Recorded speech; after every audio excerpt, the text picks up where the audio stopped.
Hey, Daniele. Hi, Christi. Good to see you. Yeah, no, it's nice to be chatting again. Yeah, we had some good times down at the Kenyan coast during our first course together. It was such a moving experience. It was fun It to get was to meet you finally down it there.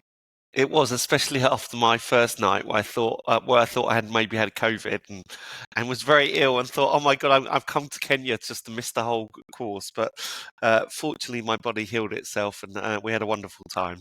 Yeah, and it was really cool to see how the men in that cohort in particular were relating with each other and in your role there and the emotions that came up, which I think has been part of your journey since then.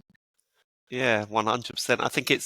I think firstly, I was very lucky because Malcolm kindly offered to pick me up from the airport. So we'd got to spend like a good 3 hours together. And I don't think you can ever underestimate the power of just spending time with people and speaking to them. But I think it's also worth saying that, Roxanne Hobbs has a lot to thank because she did say to me when I said I was going to do coaching, she did say, you can either do something like the management, you know, I think there's the Henley coaching school, and they're going to give you all the business type coaching, and you're going to be very comfortable, and you're like that.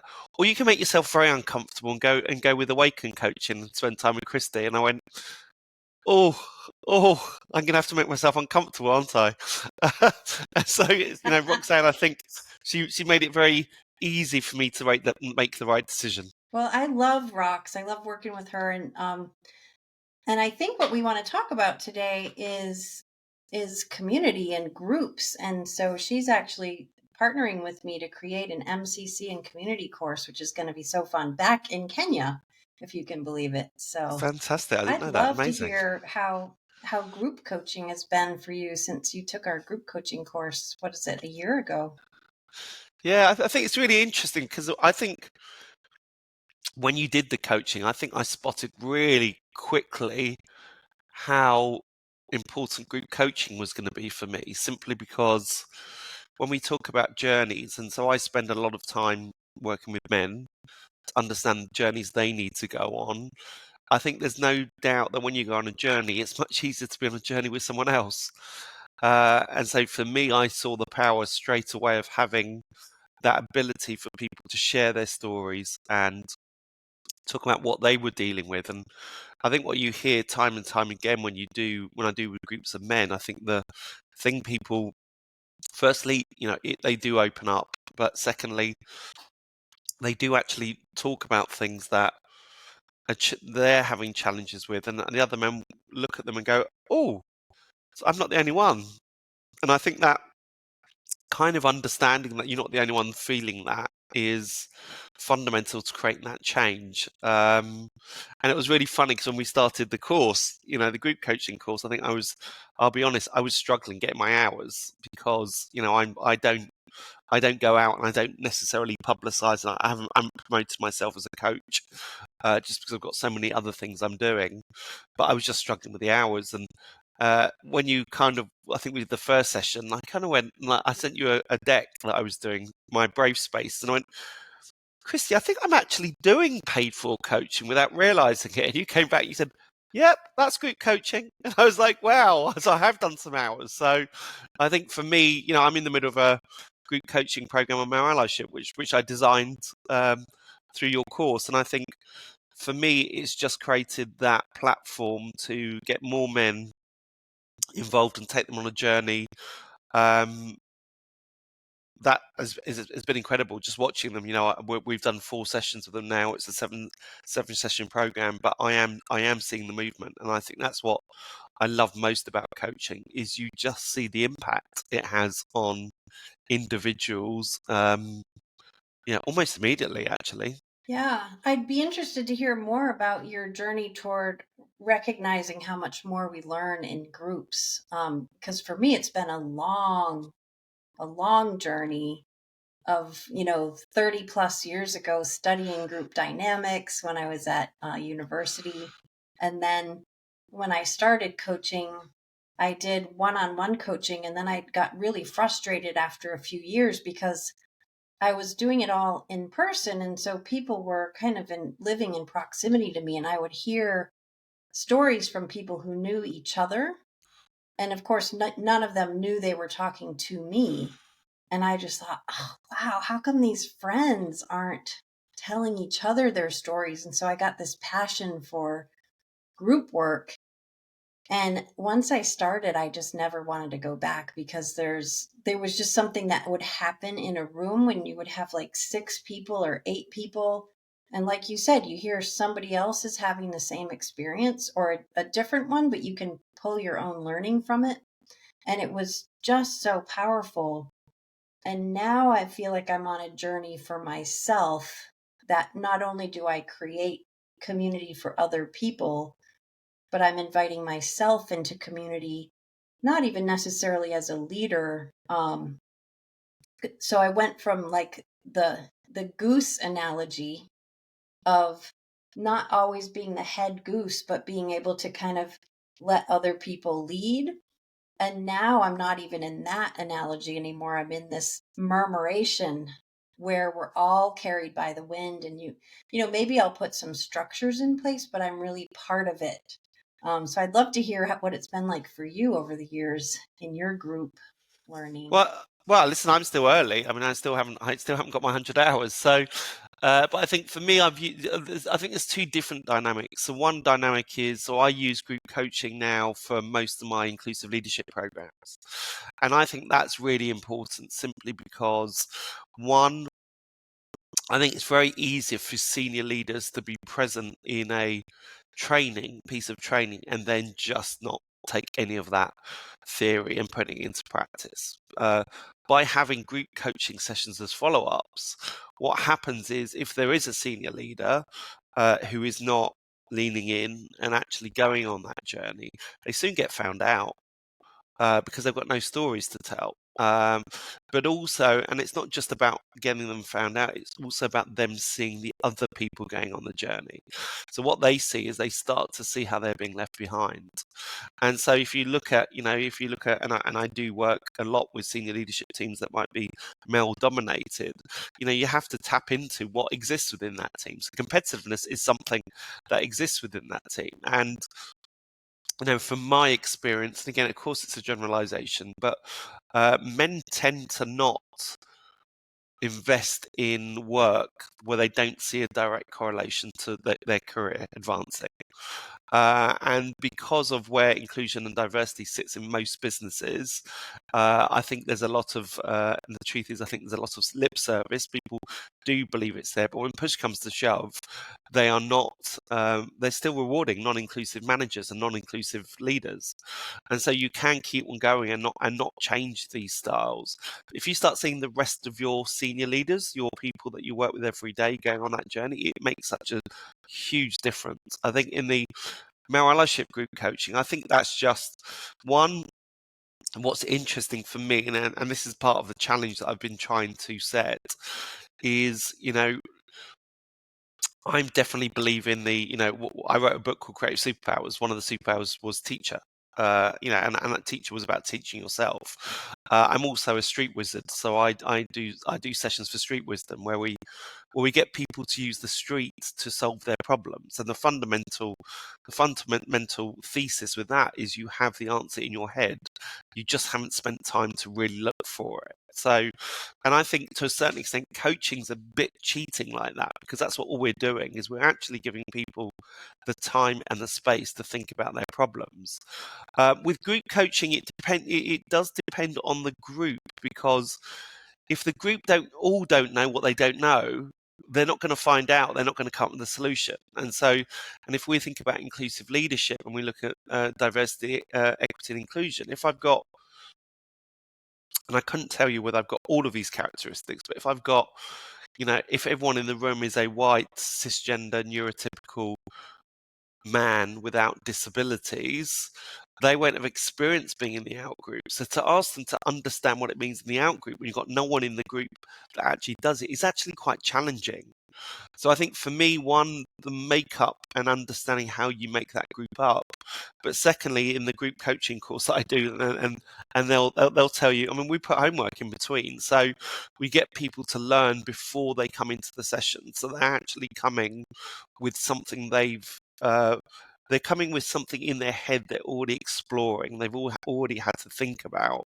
So I can't necessarily rely on the group to bring all the information in. And obviously, because it's a coaching session, I can't bring the information in myself. So I think that's been interesting and that's been challenging. But no, so far it's been amazing. I mean, the last two sessions I got. And Christi, you've seen how I work, so I work quite fast on that coaching. But they both, I think, the session on vulnerability, we got a 9.3 out of 10. I'm scoring every single one because we're in pilot.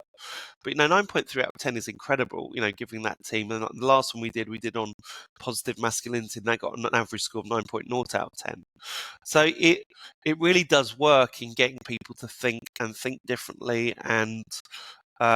It's just amazing what you can do in an hour and a half, because that's all the sessions are, is an hour and a half. Right, but it's so rich when it's I'm just guessing that the activities that you do in those hour and a half are really propelling them to go out and learn more in everyday life between the sessions, and to come back with those stories of real life experience and moving forward, and using that competition between the men in the group to see how quickly they can learn and change. It's Yeah, exciting. I think it's the in between that's the most important thing. I mean, I know of a lot of my clients, or my past clients, have gone to what I would call traditional leadership providers for their inclusive leadership needs. And almost without exception, people just come back and go, "Oh, that was disappointing," because I don't think people have recognized, when you think about vulnerability, think about empathy, and you even think about cultural intelligence, they're things that can't be learned in a classroom. They have to be learned in the in-between. So giving them the ability and the confidence to go and actually test those things is where you get the true learning. Yeah. I'd be interested to know, who do you learn from between the sessions? Because I imagine, like, whenever you teach, you're always, or facilitate, or any of those roles, you're always kind of at the edge of your own learning. At least I am. Who are your sources of knowledge? Well, it's a good question. It's a really good question. I don't think, I mean, I think firstly, the group coaching I found less challenging, if I'm honest. So if I look at and think Mhm. about things like supervision, for example, I think I've actually found the one-to-one more challenging, depending on who it is. But, I think,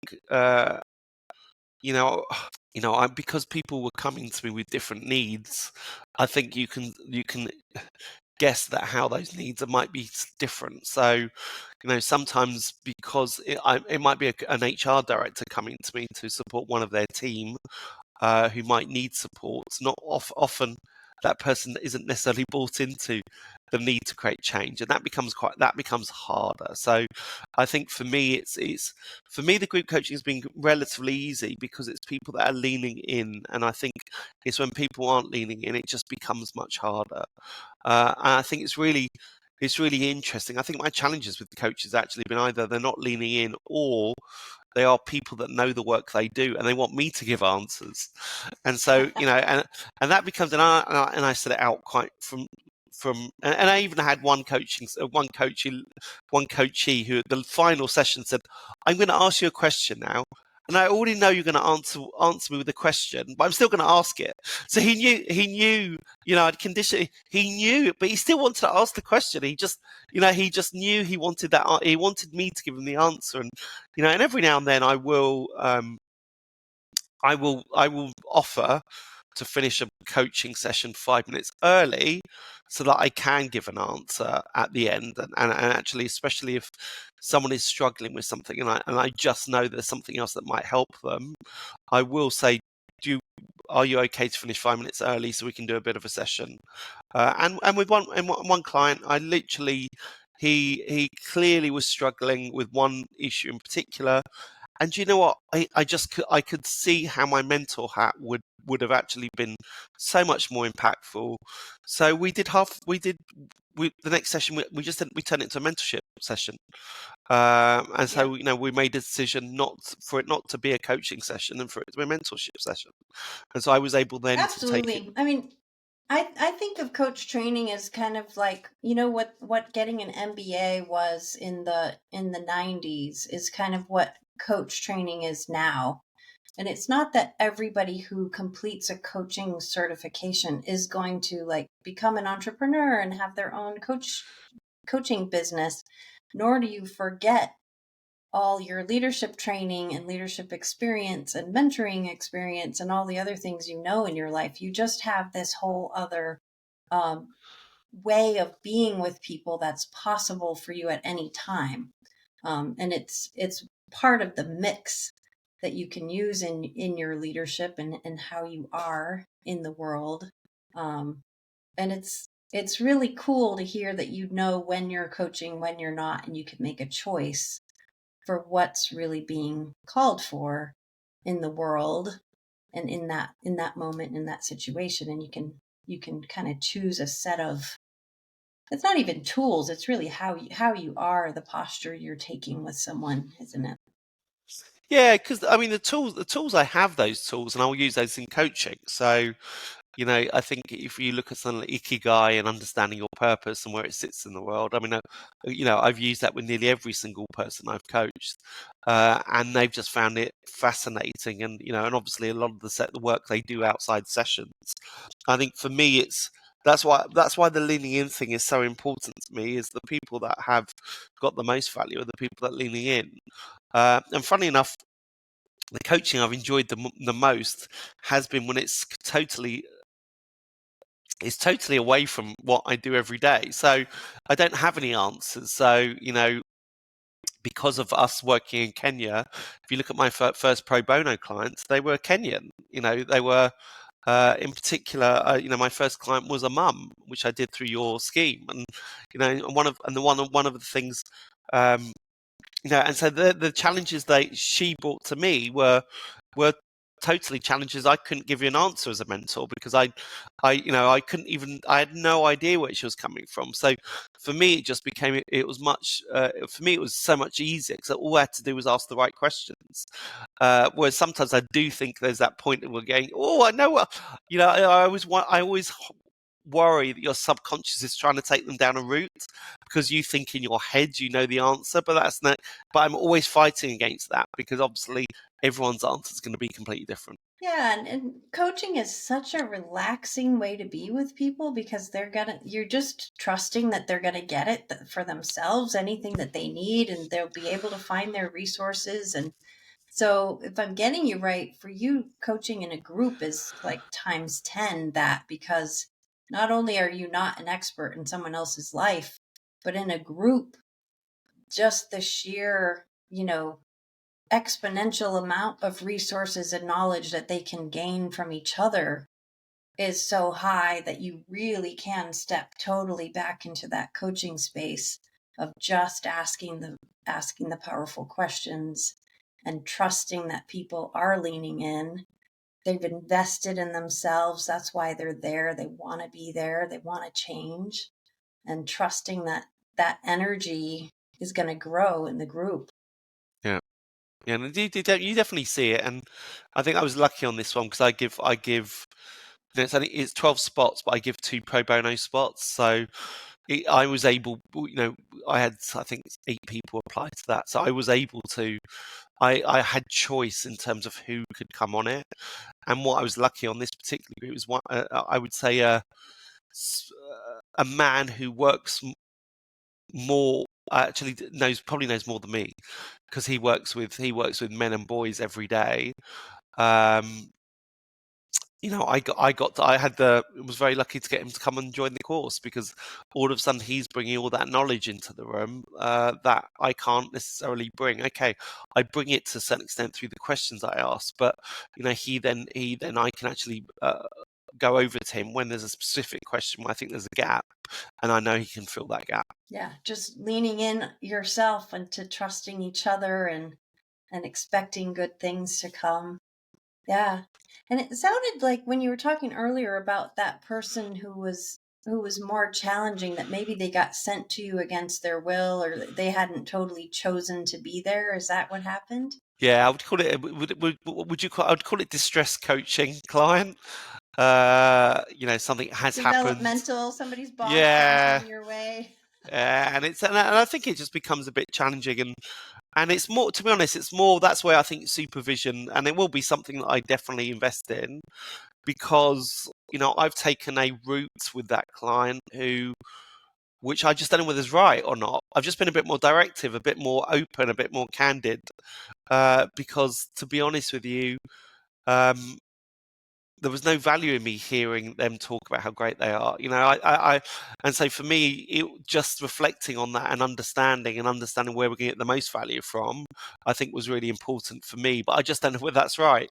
So I think sometimes you are learning as you're going over, and obviously, having done two courses with you, there's only I cover a lot, we cover a lot, but you can't cover everything. And so I think Yeah. understanding and reviewing and reflecting, I think, is really important. And I'm always, even on the group coaching course, because I'm getting feedback on every session, for me, I'm able to, I'm always looking at who in this room is not really engaging. And I think I got a lower average score on the first two. I think it was something like an 8.3 and an 8.5 out of 10, which some people would think, that's still good scores for a pilot. And I'm like, no, it's not. For me, it's 9. But, for me specifically, I could see that one person had given a 5 and one person had given a 6. So I followed up with them directly to understand what was going on, what was happening, what they weren't getting from it. And so I think for me, that constant reflection is really important. And so I'm always just looking at who isn't engaging, who's this not working for, who is struggling a little, and so then I'll follow up them directly. Yeah, and you and getting that feedback, it is such a sign of leaning in. Like, they wouldn't bother letting you know what wasn't working unless they really were motivated to get something, which is another whole situation. So you're learning from your clients all the time. And then the supervision thing is just my favorite kind of relationship to have. We have supervision sessions at least once a month in the Awaken community. And it's just so gorgeous because it's like you and I can have a relationship in supervision with the rest of the people in the supervision group. And what we create between us is going to have a ripple effect, because it's you talking about your relationships with your clients, and then your clients' relationships in their life. And so it's like the supervisor, the coach, the group of coaches, the clients, and the clients' relationships are all in this kind of 7-layer dip of, really juicy flavors that we get to pull out to enrich the learning so much. Yeah. And I think it goes back to what you're saying about how, like, learning in a group, maybe a mix of group and one-on-one. Some things happen in one-on-one supervision that go deep in a different way than in a group. But I really love that hybrid where we get to have some sessions where it's really focused on you for an hour, some sessions where there might be 5 people in the room and we can all learn from each other. And you never know what's going to happen, who's going to bring what to the murmuration, what we're creating together. And the beauty is someone might bring something and all of a sudden next month it happens to you and you go, oh, we've covered this one. I know what to do. And I think Right. that's the reality of it. We can't always anticipate what's going to happen and what's not going to happen. Yeah, exactly. I could be telling one of my hilarious stories of early days, having people sent to me by their boss who didn't want to be there, and stuff that I did, and then someone else can have, a different way of handling it. And it just all goes into the mill. But I feel like when you're coaching regularly, and you're really moving toward, like, okay, I want to get my 100 hours and get to my ACC by the end of the year, you just have such rich fodder for discussion, because you're actually doing it and living it each time. And Yeah. so you've got real bona fide questions, and you really want to use the learning immediately when you come out of supervision. Yeah. It's fun. 100%. What else do you want to say about your group coaching? I know it's something you're really passionate about, the token man and what you're doing with men being Yeah, I coaches. suppose. I think for me, we're going through the first pilot. I mean, the challenge, and I know you include it in the course, I think it's great. I think the challenge is with all of these things is sometimes the coaching bit's the easy bit, and I hate to say it. It's the marketing that's just tough. It's relentless. I mean, I know I've got to come off this call, and I said to you before the call, I've got to shake some trees. I mean, I really need to shake some trees. New business right now in this climate is tough. It's really tough. And so, just to get 12 people onto a group coaching program is it's hard work. And you've got to build a really long pipeline and a lot of contacts. And you have to have lots of strategies. And I think for me, that becomes the interesting thing. And I go into this week knowing we've gone through the halfway stage of group coaching, so I'm now promoting the next cohort, and the price goes up because it was a pilot, so I reduced the price, so it was easier. Now it's going to become harder. Yes, I have the. I think a lot of people are worried when it's a pilot or it's the first time round. So I now have proof of the impact it has, but it doesn't mean it's going to be easy. I never thought I'd get 12 this time round, if I'm honest. The last person I signed up was at midday, the day that it launched. So signed them up at midday, and it launched at 4:00 that day. So, it was to get that 12 was incredible. So, but it's hard. It's hard work. I mean, it's a It different. really It's a is. different time. And just when you think one thing's working, you end up having to find something else. We had, like, last year, the September cohort was like, bam, 12 people were in July, and I was on vacation the whole month of August for our September cohort. Didn't have to sell anything because we had a waiting list. We had like 4 people signed up for the next year. And then we had a course scheduled for January, and by Christmas there was 1 person signed up. Wow. Yeah. And so I'm like, oh man, I've never had to cancel a course before, but so I just wrote her and I said, we're moving the date 6 weeks because we need to sell a few more spaces. And I'm like, I have no idea if we're selling a few. You just don't know. It's like this, Nice. you're hanging on by your fingernails half the time. Like, I really want to teach people to listen well and to be good leaders and have great relationships. And, I'm so passionate about the work and love the teaching. But that marketing stuff, it is a leap of faith sometimes, and consistent, regular communication and invitation. So we ended up moving the January cohort to the end of February. And like you said, it was like literally the last 3 days before the course started.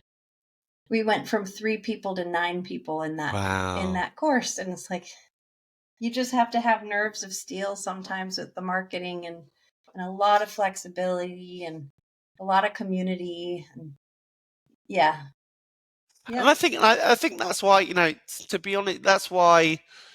I mean, most of my coaching is done virtually, and I think there's a lot to be said. One, I think the technology does work. I think it works. Actually, I think it works brilliantly for group coaching. I use workout rooms the whole time, breakout rooms. And so the ability to break people out, to capture what they're discussing, bring them back in is just super. And we can cover so much more. I know we couldn't cover that amount of stuff in a physical space. But also just in terms of the marketing, a friend of one of my co-facilitators, she's doing her first retreat in I think it might be, I can't remember, it might be South Africa. And I'm like going, wow, I don't envy you.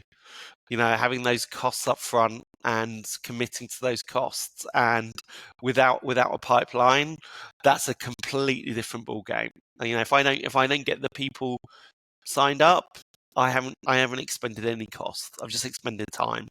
But to have that up front just feels like a. Now, I would love to think in the next five years I could do a retreat with men. But at the moment, it's just not on something I'm considering, because I know how much how pressurized it is, and I think that's what. And I know you're doing such a wonderful job, Christi, with your community, but having that community is really important. Having those people that do support you, can help out when it's needed, is really, really important. And my challenge is I'm always, I'm recruiting at the moment for Masculine into the Workplace for partners. I'm recruiting for my allyship program. There's all different clients, all different people. Inclusive leadership is for HR directors, and that's a different audience. It just becomes quite tiring and quite tough. And so, I remember 3 years ago we were a month before masculinity, and we just needed another partner. Without another partner, we were going to really struggle. And I was able to go to one of the senior leaders that I work with and just say, "Can you just help me out?" And he went, "Yep." And having that ability to have that network who can just say, "Do you know what? We'll find a way to support you," I think is really important. It's so important. I mean, and especially with retreats when there are upfront costs, it's just so key to sell it before you build it. Like, just make sure, maybe you have a landing page and you have the outline, or you have an idea of what's going to happen, but you have to have your costs covered by people's deposits. Kind of, Yeah. it's that chicken and egg. Which one are you going to do first? But I remember the first retreat I ever did. I feel like occasionally I get these just like divine downloads, like something's wanting to happen in the world and it happens to happen through me. Liz Gilbert's book, she talks about the genie. Like, if you're wanting to write something and you hold a pen up, and the genie either comes and hits your pen or it doesn't. And when I first started creating the beloved community groups, I just got this download. I knew how it was going to work. I knew how many days. I knew what we were going to do throughout the year. I knew what kind of people needed to come. And I barely started even whispering about it. And I had 5 people signed up before I had the website live. I didn't even have a way for them to pay me yet or anything, but they were just like, it just was going to happen. And then even when I created the Awaken Coaches Institute, the all-in-one course, I was building it during the pilot. And so every week, I just had an outline for the course, and I think it was 12 people signed up in the first cohort who were, they had a dramatically reduced pricing, but it was still going to cover my costs of development and everything. And every week I just called a friend, called a coaching buddy, and I said, I've got to make a 30-minute video this week, and this is the topic. And like, I know you're an expert on values, or you're an expert on metaphor, or you take really good care of yourself. Would you be willing to give me your best resources, bibliography, and come and make a video with me? And I did 24 videos in 24 weeks. And every 100% of the people I asked to help me said yes. So it's, just starting with the basis of community for myself is so huge. And then I think it really trains us in life to just constantly be asking for help. In fact, when I took Brene Brown's Daring Greatly and Dare to Lead training, part of the training is we're required to ask for help in the first 5 minutes of any training we do. Whether we need it or not, we got to come up with, hey, can you help me tape this thing up on the wall? Or, hey, can you help me set up breakout rooms? We come up with something immediately to ask for help, because it just changes the dynamic. It helps create community when even the, so-called leader or facilitator is, I'm not doing this by myself. Yeah. You're going to step up. Yeah. Well, it's funny, isn't it? Even just this call, firstly, One, when you talked about delaying, I've got a session today at 5, and I've had like half people cancelled. I'm like, do you know what? I might just delay it by a month and use it as an opportunity to ask for help. So I think I've been quite inspired Right. myself to say, do you know what? I've got to focus right now. I think the reality is, I have this in my head. I have this lovely model, which is 50-50. 50% of my time is for free stuff and 50% paid stuff. That model only works if the paid stuff is coming through the door. The minute Right. the minute it's not, and you don't have a thing, the 50% free stuff does get in the way of winning that new business. So it becomes this kind of chicken and the egg. So I think for me, having that community that understands that understands the value. Do you know what? We're going to stop getting these free panels or these free things unless we start actually going into organizations and going, we need this internally, is, something that you do need to make clear to people, because otherwise they don't necessarily appreciate what they're getting for free. Interesting thing about marketing too is that asking for help works way better than selling things. And Mm, so even going and saying, "Hey, I'm trying to create this program and I need your help. Just give me your best ideas. What do you really need your people to know? I'm not selling you anything, but if I were to create something that would really serve you, help me out here." And by the time they finished co-creating it with you, half the time they want to buy it because they built it, right? So this whole idea 100%. of co-creating, co-building with our clients, because our job, it all goes back to, we're not the experts. We're inviting, we're holding space, we're creating opportunities, and we have the coaching skills to be able to allow something to emerge without necessarily having to lead it in that way. So lots of fun with community, and I just love how community is so layered. Like, we're creating groups for people, and it really only works unless we're also inviting ourselves to be part of community while we're doing it. Like, you just, at least in my experience, it doesn't work with only one. And I think you asked the question earlier, which I don't think I totally answered, but who do I learn from? I think that's why I'm making sure that I'm also part of other men's communities, because then I'm learning the whole time. So if you look at something like, I am part of something called Uncommon Man London, which is an amazing community driven by Josh Connolly and Rob Smith. One of the first sessions I went to, and funny enough, I'm happy it was a good timing, because he'd never used it since. But he just used the feelings wheel for men to talk about, to identify their feelings, and then we got to sit down and talk about those feelings, what those feelings were. I now do that in every men's session. The Male Allyship program, they do it in every single session when they open up, because I know that from experience, and it's been talked about quite a lot. Bell Hooks, who wrote the brilliant book The World's Changed, talks about men becoming disconnected with their feelings. I mean, it's so true. And so for me, just look, if you're not, I mean, I'm just, it really amazed me, actually. We went into COVID.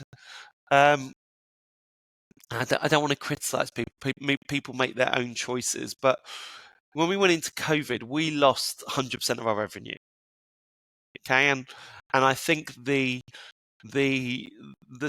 kind of quote that just stuck in our mind immediately was Alvin Toffler, who said, "The illiterate of the 21st century will not be those who cannot read or write, it will be those that cannot learn, unlearn, and relearn." And so we knew we had to totally unlearn and relearn how we delivered our work. Okay, and we needed to take it from a physical world to a virtual world and redesign it. For the first 4 to 6 weeks, we were just going to other people's events. Yep. And we put on a whole set of events, and those people in our network, none of them came. They just came to the ones that they were running themselves. And I'm like, what are you, because we literally, we put on, it was within 4 weeks, we put on probably one of the biggest, it was a week, we called it, I can't remember what we called it, something week. But we did a week worth of content online. And we got all our associates. So we had lots of partners, people that we really respected, and they got to put theirs in as well. So we kind of made it kind of a festival. And when when we announced it and launched it, we hadn't delivered anything ever online. I mean, it's incredible, really. And so just put a real focus. It made us commit to doing stuff. But I was in every single session. So I got to learn from all of those people.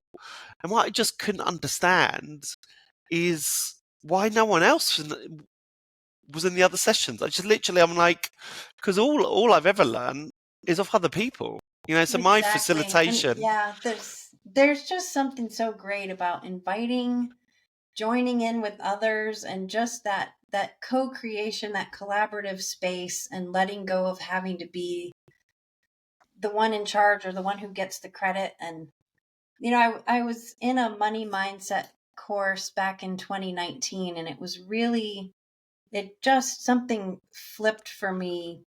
We each were supposed to come with $100 bill, and we stood in a circle, and everybody had a dream.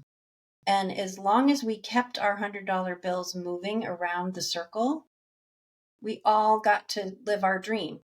As soon as somebody decided to hide it behind their back or save it, someone else didn't get to live their dream, etc. And if you Interesting. got someone hoarding a bunch of them, Yeah.